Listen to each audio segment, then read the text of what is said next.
Hello there YouTubers, as always I'm Charlie Wells and today I'm going to be talking you guys through Tyranid Codex. Now, unlike normal Codex reviews, I'm not going to be doing this as a Tactica. I'm not going to be going over and reviewing the units in it. All I'm doing is I'm approaching this as though, well I am actually, a new player to the Tyranid army, and I've bought the codex before buying even my first unit, just to see whether or not they're my army. So here we go. So when you open it up, you can instantly see the very first page is what appears to be a Norn Queen and like the inside of a hive ship on the front cover, with Tyramids, the Great Devourer, Destroyer of Worlds, and swarms of the hive mind. Very cool, and instantly I can tell I prefer this to their old codex, just on first glance, because you can see, as it is of all the new codexes, they are in full colour and are very, very appealing. Definitely worth paying the extra 10 British pounds for. And then it goes through and you've got some fantastic artwork in here. I'll just flick through and show you guys a little bit of what I mean by fantastic artwork. But it's very detailed. It also talks about how some of the artwork in question here, but it goes into the difference in what the actual Tyranids are. It talks about their hive fleets, that they're predators that aren't native to this galaxy and they've come here to consume all biomass. It talks about the hive mind, the shadow and the warp that pursues it. It talks about their first contact. And then one addition I like, which wasn't in the last codex, is how they organise their planetary invasions, starting from the initial invasion to the assimilation of a planet. I find that very cool. They go into quite a lot of detail with them, but they try not to take up too much of your time to read it. You can read how the Tyranid invasion works as an overall in under 5 minutes. Very interesting. In fact, I'll probably do a video just reading from this codex how their invasions work. It goes into even differences within the Tyranids in their different hives. So it goes into detail with the Behemoth, Kraken or Charon, however you say that, and Hive Fleet Leviathan. It gives you very detailed descriptions of how their bioships work, with yet another piece of amazing artwork. Now, as always in codexes, they do give you the short stories. In this, you get the Battle from the Crag, Doom of the Eldar, the Gorgon, and War on Octeris, and the Fall of Shadowbrink. Battle from the Crag is the only one there that I'm annoyed they've put in.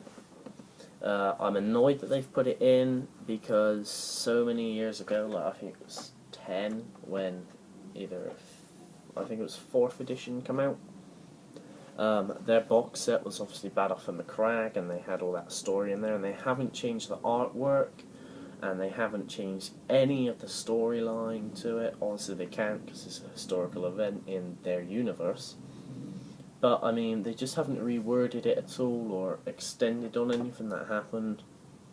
The artwork's the same, it's just in colour, which I'm not even too impressed by, because the colours are all quite dark and dull, and you can't tell what's going on in that particular shot. But I like it. I always enjoyed it anyway.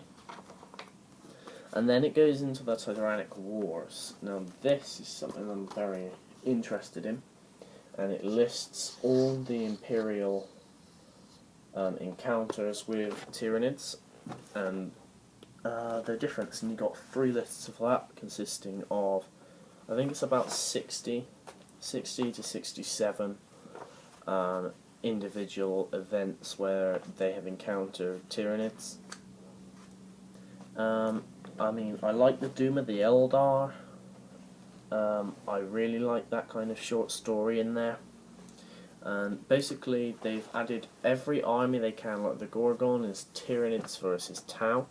They've added everybody in there just to show that they have ticked off every known enemy. I think the only force that isn't involved in here is the Necrons. I'd love to see a short story where Tyranids accidentally come across a Necron infestation or Tomb World, or just something to do with the Necrons.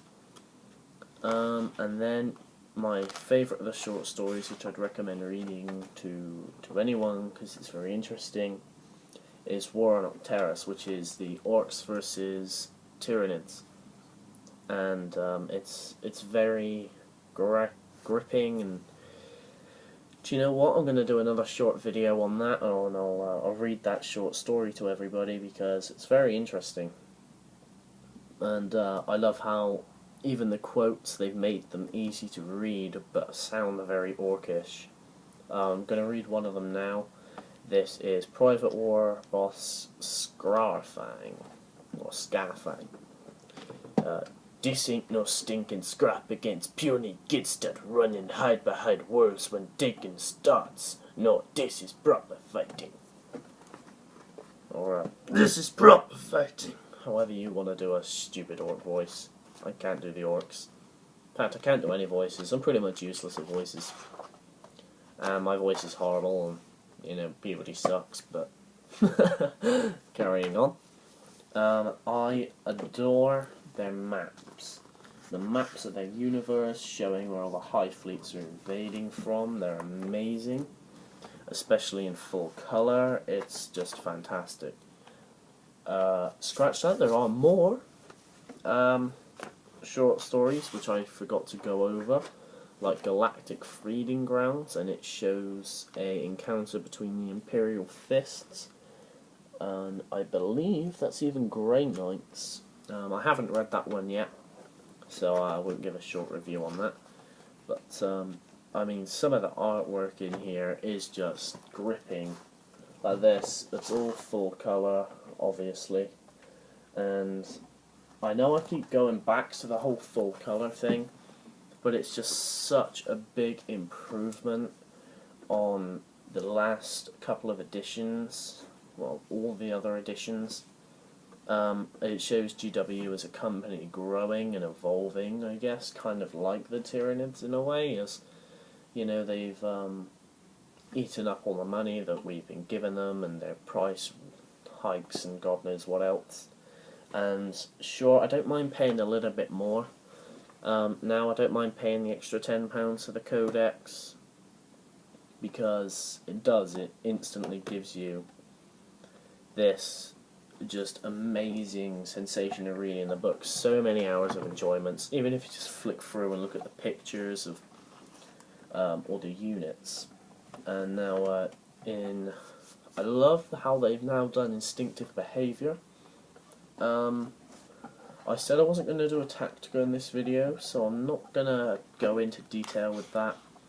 One of the only other things I will say before going into specific units is every single one of the units, like here you got the Zone Throw and the Lictor, each one of them has a short story of its own about their first encounter with them and how they developed and why they developed, and quotes from their enemies that have seen them in battles, and each one of them has its own colours and awesomeness with it, rather than in some of the old codexes you would have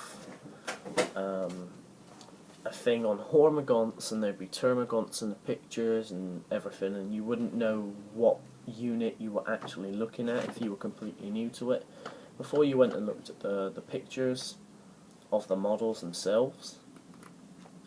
But no, I'm a huge fan now of the way that they've laid all this out. I think it's yet again a huge improvement. It's all very tidy. In the last codex you kind of had to flick through everything. It was kind of hard to find what you wanted to. But this is very easy, very simple. I like their pictures for the actual models, which I haven't gone over yet. But I will now.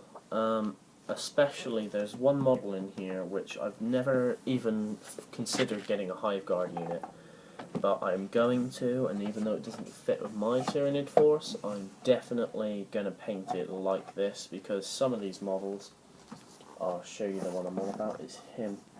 He is just so beautifully done. I love the way that most of these models look. Certain ones like the Turvagons, they could have shown in better light, but no, they showed relatively hideous models for him. But even underneath some of the model showcases here, they've got pieces of artwork and stuff like that, and it just really draws your eye. And then you get other pages where it's the Tyranids invading things like the Tau, which is the actual model representation of them invading the world of Gorgon, which is one of their short stories. A couple of things I don't like is they've made it too much about playing the actual game. There's only about 20 to 30 pages of stuff in here which isn't all about how to command your armies out in the field. I'm into Warhammer as not just a gamer, but I love the lore and stuff like that all about it. And I don't feel that there's enough of that in there to appeal to me. If I wasn't a gamer who enjoyed playing Warhammer, and I was a collector, then I would not stand this, because there's barely anything there for somebody that just likes to collect it and then go over the lore and paint their armies accordingly. But that was my quick Tyranid Codex overlook. I'm not going to call it a review because it was just an overlook.